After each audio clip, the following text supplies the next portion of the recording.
Bodies began washing up on a remote Long Island beach, one after another, half buried in sand, salt water on their skin, the wind whispering through the dune grass, and the waves, as if trying to wash away the truth, their identities unknown, their stories silenced.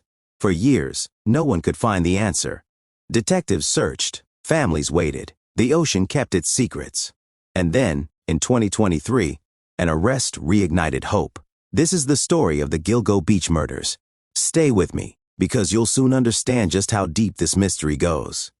The discovery. It started, not with the discovery of a body, but with a phone call. December 2010.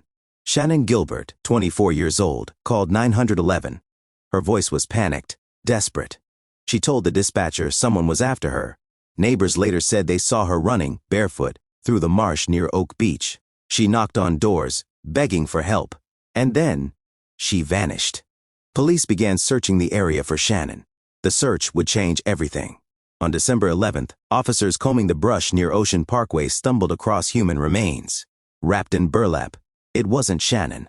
It was someone else. Over the next 2 days, they found 3 more bodies, all within a few hundred yards of each other. All women, all tied to escort services. The quiet barrier island of Gilgo Beach had just become the center of one of the largest serial murder investigations in New York history. The victims, the first 4 identified, became known as the Gilgo 4. Maureen Brainerd Barnes, 25, from Connecticut, last seen in 2007. A single mother trying to make ends meet, taking bus trips to New York for work. Her last known words to her sister, "Don't worry, I'll be home tomorrow." She never came home.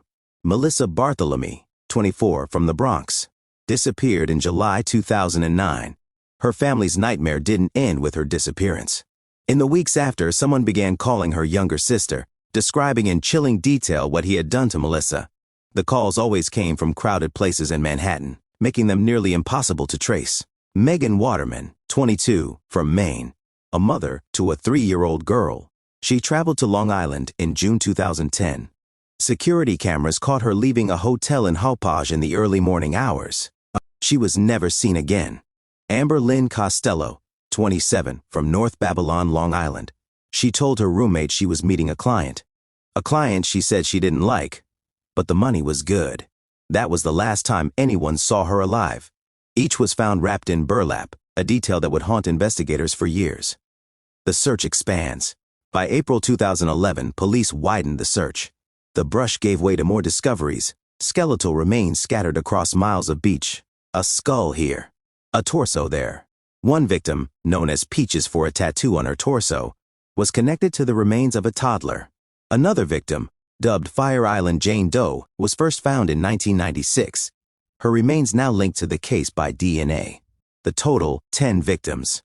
And yet, the killer was nowhere to be found. Police missteps. The investigation should have been airtight. It wasn't. Jurisdictional disputes slowed the case. The FBI offered help, but was reportedly kept at arm's length. Key evidence sat in storage for years before being re-examined. And then came the scandal. James Burke, Suffolk County's police chief, was later convicted of assaulting a suspect and covering it up. Many believe his corruption cast a shadow over the Gilgo Beach case, perhaps costing investigators precious time.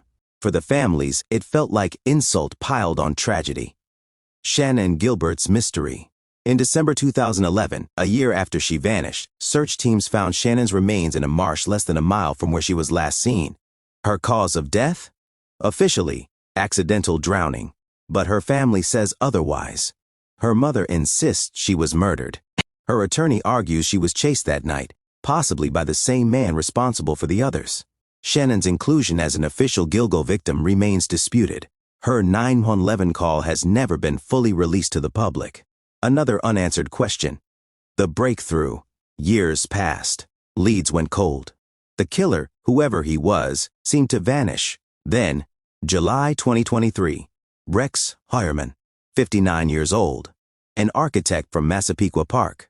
He lived less than 20 miles from Gilgo Beach, married, 2 children. From the outside, ordinary. Inside, investigators say, he was something else entirely. A newly formed task force had revisited old phone data, Calls made from burner phones used to contact the victims matched locations linked to Hireman's home and office. DNA testing on hairs found in the burlap linked to the crime scenes pointed toward him. The arrest sent shockwaves through the community. The man behind the name. Neighbors called him odd but polite. His house was in disrepair, windows boarded, weeds overgrown. A stark contrast to his Manhattan office, where he worked with high-profile clients. Investigators say his internet history was dark. Violent pornography, obsessive searches about the investigation itself. They believe he watched and waited as police searched for him. The trial ahead. Prosecutors are confident. They say the digital and forensic evidence tells a clear story. The defense claims it's all circumstantial. The trial will be long and ugly. For families, the question is not just did they catch the right man. It's will justice come before more years slip away? Unanswered questions. Why 10 victims? Why different disposal methods for some? Could multiple killers be involved? Some detectives think the stretch of beach was a convenient dumping ground for more than one predator. That would explain the variety of victim profiles and timelines. Others believe Hireman is responsible for all of it, and more victims may still be out there. The legacy of Gilgo Beach. Today, the shoreline looks serene. Children play in the sand. Fishermen cast their lines. The sound of the surf masks the horror buried beneath. But those who know the story see it differently. They see a graveyard, unmarked, wind-swept, and waiting. What do you think? Will more victims be found? Could new evidence shift the case again? Drop your thoughts below. I read and respond to them all. The shoreline hides secrets, but we seek them out, and we promise to keep shining the light on stories that shouldn't fade into silence. If you value calm, face-free storytelling of cold cases rooted in fact, consider subscribing to Cold Case Chronicles. We uncover what others forget.